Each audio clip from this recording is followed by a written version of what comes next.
We humans love to rush to judgment, especially about things that we don't really know anything about. And I think that sex work is one of those things.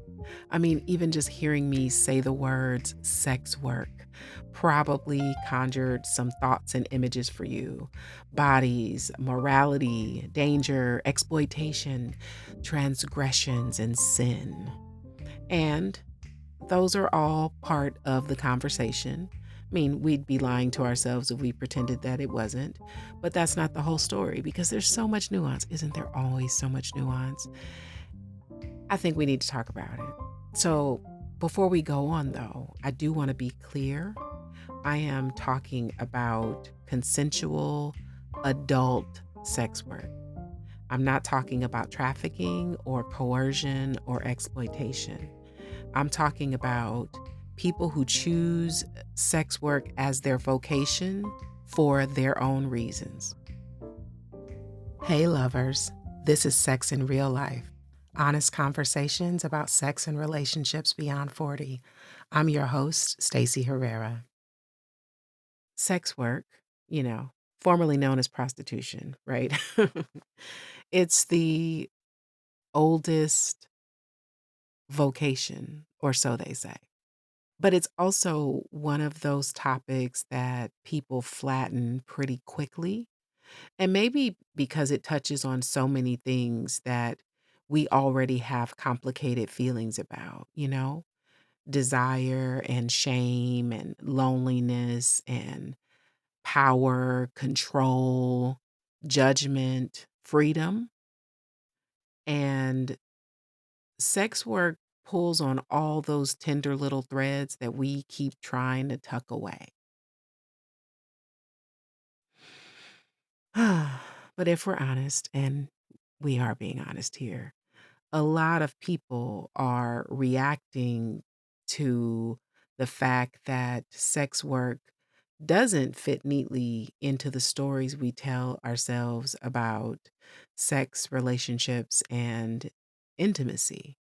Because sometimes sex work is not always about sex. A lot of times it's not about sex.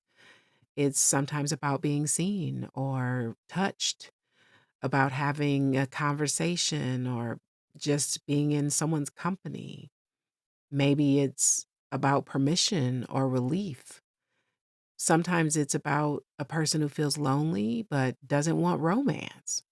Or maybe they're surrounded by people and they still feel, emotionally separate or alone.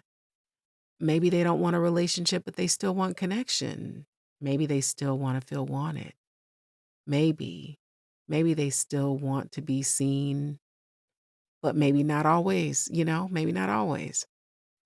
And that's where things get interesting because society doesn't make a lot of room for these variables. In fact, a lot of the time, it doesn't know what to do when people can't be cubbyholed, right? And we have a pretty narrow idea about what intimacy is and where it's supposed to exist. We're told it belongs inside of romantic relationships, that intimacy is a thing for partnerships, that it's something that, you know, has a lot of layered emotional labor and mutual obligation and a sharing of lives and stuff like that. And for some people, that's what it is, and that's okay. But for a lot of other people, it's more complicated than that. Some people are in relationships and still aren't having the kind of sex that they really want. Other people have desires and proclivities that are so specific and totally stigmatized and misunderstood. And maybe that's why they choose not to bring it into their everyday lives. There are people who want closeness without, the full on relationship experience, and people who just want space to want what they want without it being turned into a moral issue. And that's part of why sex work can function as a social service. It doesn't solve everything, nothing solves everything, but sex work can solve some things, right? More specifically, sex work can provide a needed service within a society that does not evenly distribute the potential for intimacy and acceptance and sexual freedom, especially for people in the margins. And that really matters because that really gets to the heart of what I'm trying to talk about here is that some people have easier access to being touched and desired and accepted, and a lot of people don't. I mean, if you are someone who moves through the world and your needs are understood, that's wonderful. But some other people have to work harder for every little bit of tenderness they get. And some of us are configured in a way that we can naturally fold into the fabric of society, while others live on the edge. And sex work, in some cases, serves the people who live on that edge. The lonely person who doesn't want romance, the partnered person whose sexual life is leaving something to be desired, the person who has those specific misunderstood, stigmatized kinks, the person who just wants to spend a little time with somebody who doesn't require them to give up their personhood. I mean, these are not small things. I mean, this is clearly a social function, because we live in this culture that is deeply invested in the idea of intimacy, but not equally invested in actually being intimate or making intimacy accessible.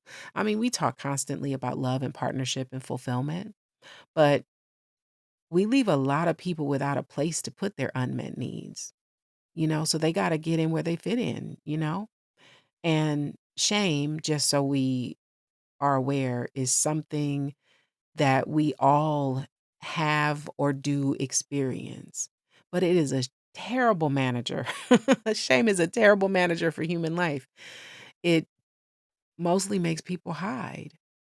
And one of the reasons that sex work matters in this conversation about community is that it can create space for, at least in healthy situations, where shame doesn't have to be the organizing principle, right? There's an exchange, yes. And there are boundaries, yes. And there is consent, absolutely. But there can also be an honesty that people don't always get to experience somewhere else. A clear eyed understanding that this is a space for adult needs. We're not talking about a courtroom or a confessional, not a place where someone has to earn the right to exist in their own body. And that really matters because so much of what conventional relationship life is built on are these unspoken and often unrealistic expectations. I mean, even in the best relationships, there can be these roles and history and obligations and compromises and duty and a thousand tiny negotiations that have nothing to do with desire and everything to do with just managing a life with another person or other people. And I'm not criticizing relationships. I mean, that's just reality. But the absence of those responsibilities and all those other things can feel liberating for some people. And there can be something freeing about having a connection that doesn't require you to become someone else's ongoing project. It can feel really liberating to be able to step into a space and not have to think about where this is going or what does it all mean or am I enough or what are we now, you know? And that is what people are often looking for. I mean, some people do want tenderness without entanglements or eroticism without all the politics that sometimes come with being in a relationship, or touch that doesn't have to mean a future. Just not having to over explain yourself might be all you need, or just someone that listens without dissecting and prescribing. It doesn't make people who need or who seek out that kind of connection and are willing to pay for it. It makes them human. And then there's the part of the conversation that we're reluctant to talk about, because sex work does involve sex sometime, right? It does involve sex sometime. It's not always about sex. Sometimes it's not about conquest and it's more about release. It can be about permission to be whoever you are without like proving something or whatever. Again, sometimes it doesn't have anything to do with sex at all, but sex isn't always about the act. We've talked about that before.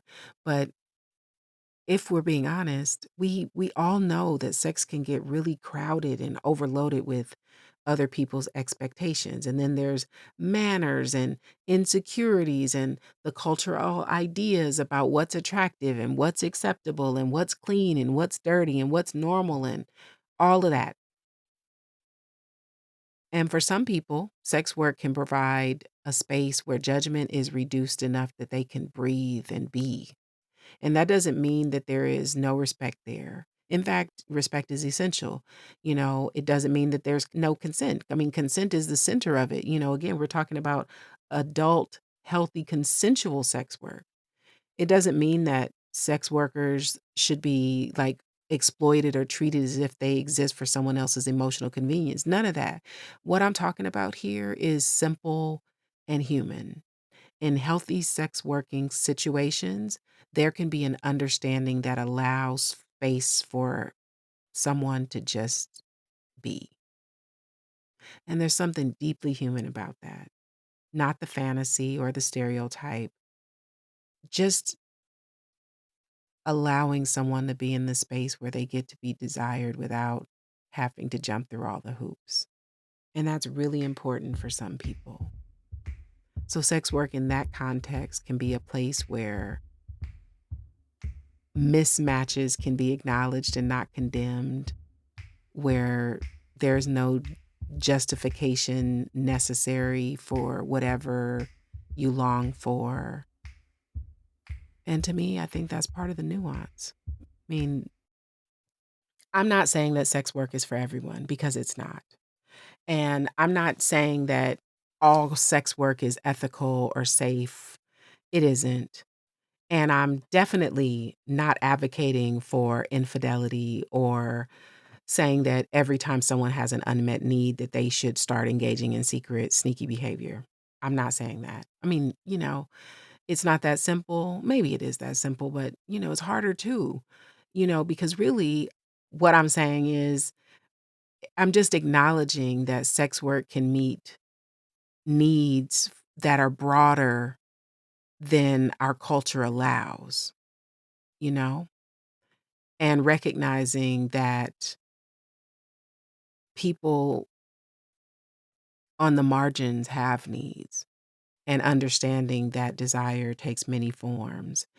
And it's also about allowing a service that can be deeply personal and still socially meaningful, right? Even if it's not something we would choose for ourselves.